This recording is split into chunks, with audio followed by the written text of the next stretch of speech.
ప్రజాప్రభుత్వం ఏర్పడి ఏడాది కాకముందే ఏడుపులు మొదలుపెట్టారంటూ ఫైర్ అయ్యారు సీఎం రేవంత్ రెడ్డి. పెద్దపల్లి ప్రజాపాలన విజయోత్సవ సభలో ప్రతిపక్షాలపై ఓ రేంజ్లో కౌంటర్స్ ఇచ్చారు.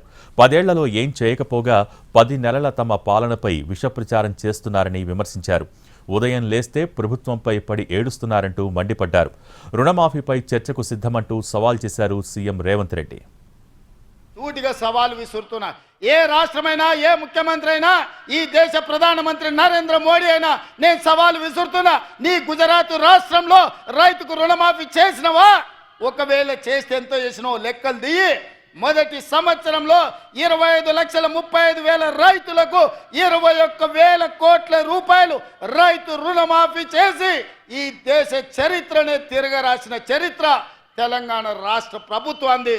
నేను సవాలు విసురుతున్నా. ఎవరు చర్చకు వస్తారో రాండి.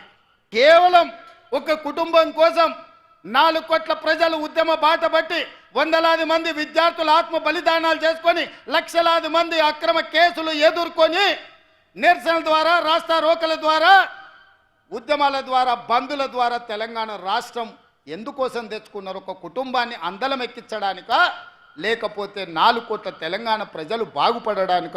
ఒక్కసారి ఆలోచన చేయండి. ఆయన ఇంట్లో వండుకున్నాడు, ఓ ఇద్దరిని ఊరి మీదకి వదిలేడు. ఊర్లలో అప్పుడప్పుడు బయలుదేయడానికి మైసమ్మకు మనం ఇడిచిపెడుతుంటాం, తెలుసు కదా.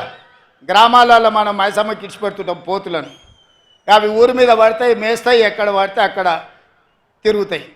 అచ్చం అట్లనే మాట్లాడుతున్నారు ఇద్దరు, అచ్చోసిన ఆంబోతుల్లాగా. ఏం మాట్లాడుతున్నారో వాళ్ళకి తెలుస్తలే. 10 ఏళ్ళు వాళ్ళు చేసింది ఏంది, 10 నెలల మనం చేసింది ఏందో చర్చ చేద్దామంటే రాళ్ళు ఇసురుతారు, పోయి చెట్లలో దాచుకుంటారు. రావాయి అని అంటే చూసినావా నన్ను గిల్లుతున్నాడు గిచ్చుతున్నాడు అని అంటారు ఇద్దరికిద్దరు. ప్రజలు మాకు అధికారం ఇచ్చింది 5 ఏళ్ళ కోసం. అప్పుడే ఎందుకంత ఆతృత అని నేను అడుగుతున్నా. ఏందా మీ బాధ, మీ దుఃఖము ఏంది? తండ్రి కొడుకు అల్లుడు చూడుండ్రి, ఒక్కసారి ఆలోచన చేయమని అడుగుతున్న తెలంగాణ సమాజం. 10 ఏళ్ళు వాళ్ళే కదా కుర్చీలు ఉన్నది, 10 నెలలు కూడా ఓపిక పట్టారా? మేమేమో అల్లాటప్పకు వచ్చినామా, అడుక్కొని వచ్చినామా? ప్రజలు ఆశీర్వాదిస్తూ వచ్చి కుర్చీలో కూర్చున్నాం కదా. మిమ్మల్ని బొందబెట్టి మమ్మల్ని కుర్చీలో కూర్చోబెడితేనే కదా ఇవాళ మేము వచ్చింది. అప్పుడే దిగిపో అని అంటే ఏంది ఇది? మేము అట్లనే చేసినామా? రండి చంద్రశేఖరరావు గారు, శాసనసభకు రండి, మీ అనుభవాన్ని తెలంగాణ ప్రజలకు పంచండి.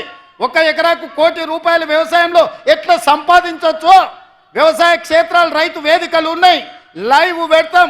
మీరు రాండి, ఆ ప్రజాభవన్ నుంచే మీరు విశ్లేషించండి.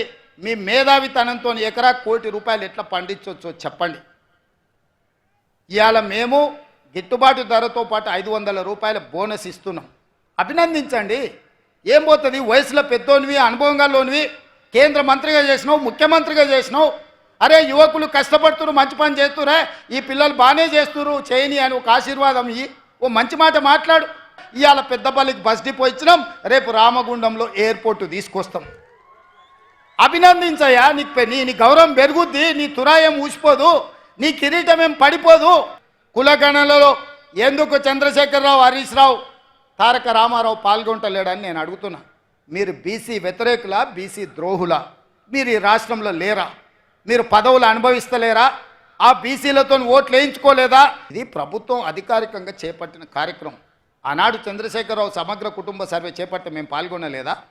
ఈరోజు కులగణనలో ఎందుకు చంద్రశేఖరరావు గారు పాల్గొంటలేడు అని నేను వేదిక మీద అడుగుతున్నాను. బీసీ సంఘాలను ఆలోచన చేయమని నేను విజ్ఞప్తి చేస్తున్నా.